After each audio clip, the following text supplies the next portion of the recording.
Sidang demi sidang telah dilangsungkan untuk mencari titik terang kasus penembakan seorang brigadir. Sudah banyak saksi yang dihadirkan untuk menguatkan tuduhan dan pengakuan masing-masing pihak yang terlibat dalam kasus ini. Sampai akhirnya, sang dalang Ferdy Sambo mengakui bahwa melayangnya nyawa seorang brigadir adalah karena dirinya. Kendati dalam pengakuannya di ruang sidang, sang dalang Ferdy Sambo mengatakan bahwa tembakan yang membuat nyawa brigadir melayang bukan dilakukan oleh tangannya sendiri. Mari kita ikuti jalan persidangan yang melibatkan langsung sang dalang penembakan Ferdy Sambo.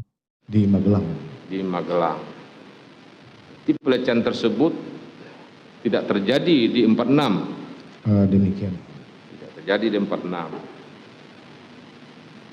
Saudara mengetahui adanya pelecehan itu dari siapa? Saya mengetahui itu bukan pelecehan. Waktu saya bertemu dengan istri saya di Saguling, bahkan lebih sadis dari pelecehan. Istri saya sudah diperkosa, kemudian sudah dianiaya dan diancam. Itulah yang membuat saya emosi, kemudian saya lupa untuk harus melakukan ini yang mulia. Ya, katakanlah seandainya atau sekiranya peristiwa itu benar. Ya, saudara katakan adanya pelecehan bahkan perkosaan. Ya. Saudara selaku Kadif Propam, selaku polisinya polisi, apa tidak berpikir panjang? Katakanlah misalnya dengan saudara melaporkan perbuatan yang dilakukan oleh Joshua tersebut. Kenapa saudara melakukan tindakan yang tidak semestinya saudara lakukan sebagai seorang penegak hukum, ya, notabene saudara sebagai Kadif Propam. Ya, itulah salah saya yang mulia, karena pada saat saya konfirmasi mendengarkan keterangan istri saya di Saguling itu, istri saya tidak ingin ini ribut-ribut dan diketahui orang lain karena ini menjadi aib keluarga.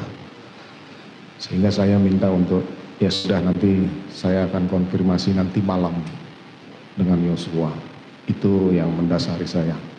Tapi kemudian pada saat saya melintas di Duren 3, saya melihat Yosua di depan pagar rumah Duren 3, saya kemudian mengingat kembali peristiwa itu. Akhirnya saya kemudian memutuskan untuk mengkonfirmasi siang itu kepada Yosua. Nah, pada saat itu saudara, ya jelas korban sudah tewas, ya, tertembak. Ya.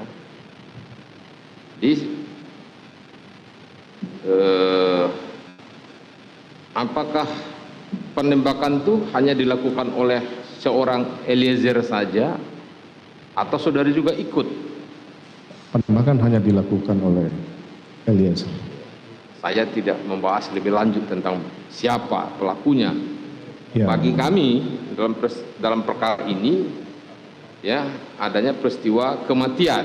Demikian yang mulia. Ya, pasca peristiwa kematian tersebut, tentu ada upaya penyelidikan dan penyidikan yang harus dilakukan, ya, oleh penegak hukum, ya, di TKP, ya, yang dalam hal ini tentu Polri. Nah, terkait dengan peristiwa tersebut, apa yang saudara lakukan terhadap, dan kenapa saudara melakukan itu? Adanya perintah untuk melakukan pengecekan dan pengamanan CCTV di komplek tersebut. Itu saudara ketahui bahwa kejadian tersebut terjadi di dalam rumah, bukan di luar rumah. Apa maksudnya? Jadi setelah saya menyampaikan ke Richard bahwa saya akan bertanggung jawab atas peristiwa ini, namun kamu harus bisa menjelaskan nanti ini bahwa ini peristiwa tembak-menembak. Nah, selanjutnya, karena saya sudah membuat cerita yang tidak benar bahwa ini peristiwa tembak-menembak. Jadi itu cerita yang tidak benar? Iya, yang mulia. Kapan saudara mengatakan itu tidak benar? Padahal sebelumnya saudara kita juga Kombes John. John Wenhart. Nah, karena Kombes John ini ada di Medan, dia sampaikan Ari Cahya ada standby. Kemudian saya menghubungi Ari Cahya untuk datang ke TKP. Kemudian di Karpot itu juga saya berpikir bahwa ini harus dilakukan olah TKP. Saya sampaikan tolong hubungi Polres Jakarta Selatan. Kemudian Siapa saudara bilang menghubungi Polres Jakarta Selatan? Iya, yang mulia. Siapa saudara hubungi untuk menghubungi Polres Jakarta Selatan? Ajudan yang ada di Duren 3. Maksud saudara itu Kasat Reskrim Polres Jakarta Selatan yang rumahnya bersebelahan dengan rumah dinas saudara di Duren 3 itu? Saya belum tahu kalau kasatnya ada. Kemudian salah satu ajudan menyampaikan bahwa kasatnya ada di rumah. Sudah kamu panggil datang ke TKP. Kemudian kami tunggulah, akhirnya Kasat Serse datang ke TKP. Ridwan Suplanit. Kemudian saya antar ke dalam, saya sampaikan cerita yang tidak benar tadi yang mulia. Bahwa ada tembak-menembak, ada teriakan istri saya, kemudian terjadi tembak-menembak demikian. Kemudian setelah itu kalau tidak salah Kasat Serse memanggil tim olah TKP, identifikasi dari Polres. Kira-kira berapa lama setelah itu datang ke TKP? Saya tidak tahu pasti waktunya, yang jelas sudah setelah dipanggil itu datang tim olah TKP. Sebelum datang ambulan gitu? Sebelum ambulan itu terakhir yang mulia. Setelah tim olah TKP datang, dari Provos juga datang. Provos ada Kombes Susanto dan anggotanya. Kemudian tim olah TKP masuklah ke TKP untuk melakukan olah TKP. Siapa aja yang ada di situ? Tadi saudara ada nelpon Hendri Kurniawan, Karo Paminal, Karo Propos Beni Ali, ada Ridwan Suplanit, Kasat Reskrim. Ada siapa lagi? Ada penyidik dari Polres Jakarta Selatan dan Cuk Putranto ada? Dia datangnya malam itu.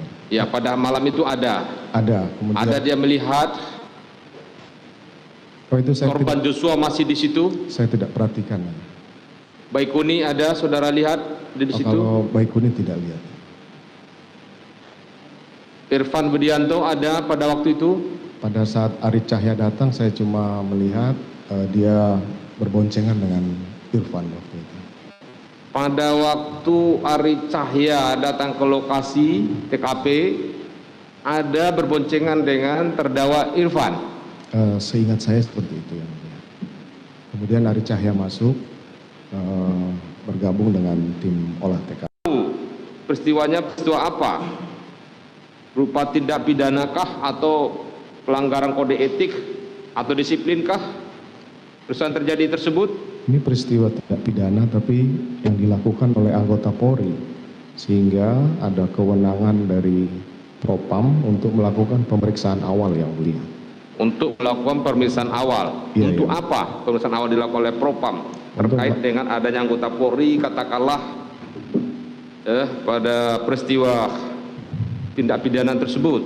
Pemeriksaan awal terkait dengan peristiwa yang terjadi. Seperti itu kita lakukan juga terhadap beberapa kasus tindak pidana, baik itu dilakukan oleh anggota Polri, baik itu dia korban atau tersangka. Bukan hanya pada peristiwa-peristiwa pembunuhan, tapi juga beberapa peristiwa lain seperti tindak pidana korupsi itu kita melakukan penyelidikan dan penanganan awal sebelum dilimpahkan ke penyidik yang mulia.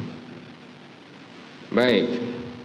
Nah, jika telah selesai dilakukan, ya katakan pemeriksaan awal, selanjutnya apa yang dilakukan oleh Propam dalam hal ini Paminal, Propos dan Praminal? Setelah dilakukan pemeriksaan itu menyerahkan ke penyidik hasil pemeriksaan maupun barang bukti yang sudah dilakukan pemeriksaan awal oleh Propam yang mulia.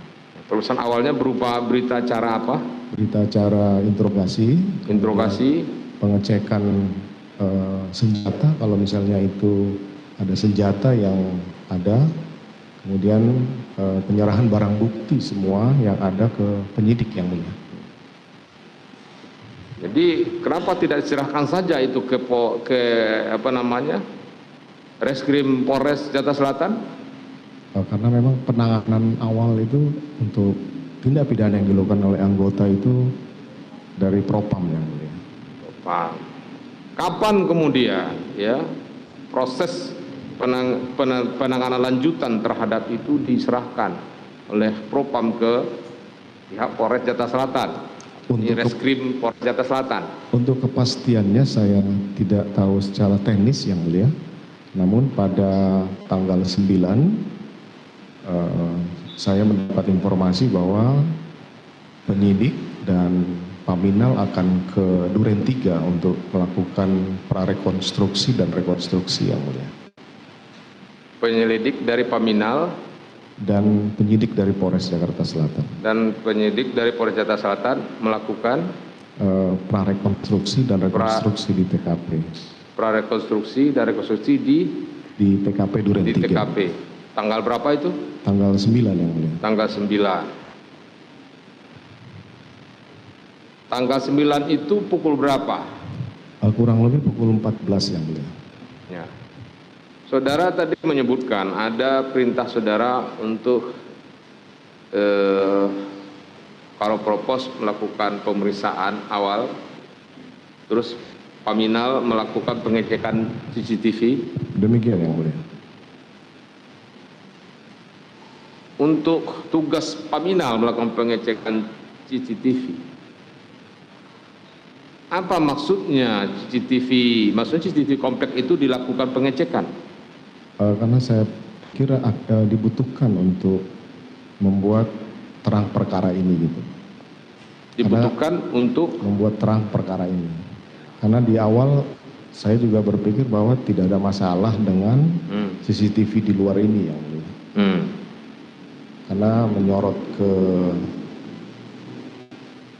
Duren 3 dan kemudian ke jalan juga. Jadi saya waktu itu berpikir tidak ada masalah dengan CCTV ini. Jadi saya natural memerintahkan kepada Karo Paminal untuk melakukan pengecekan CCTV. Saudara mengatakan terkait CCTV tidak ada masalah. Sementara waktu itu. Sementara itu. Tapi setelahnya saudara mengatakan itu masalah. Setelah tanggal 13 yang mulia. Itu masalah. Masalah. Apa masalahnya? Ya karena itu tidak sesuai dengan cerita yang saya sudah sampaikan ke anggota dan ke pimpinan. Nah ini yang saya ingin tahu. Iya yang mulia. Cerita yang saudara sampaikan kepada